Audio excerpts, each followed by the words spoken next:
Hello everyone and welcome back to another video from Wake&Tech. In this video, I'm going to show you how to download the Subway app on your smartphone.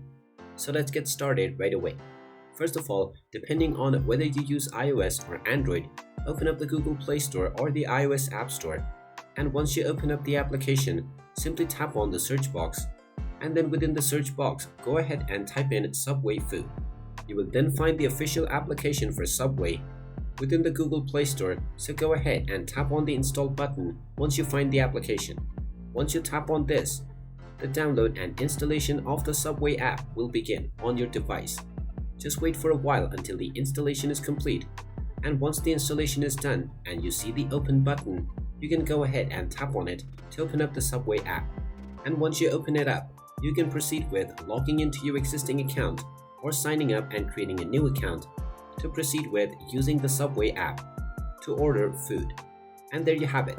That is how easy it is to download and install the Subway application on your smartphone. If you find this video helpful, make sure you hit that like button and subscribe to our channel if you haven't done so already. Also ring that notification bell to never miss another update from us. Thank you for watching and I will see you again in the next video.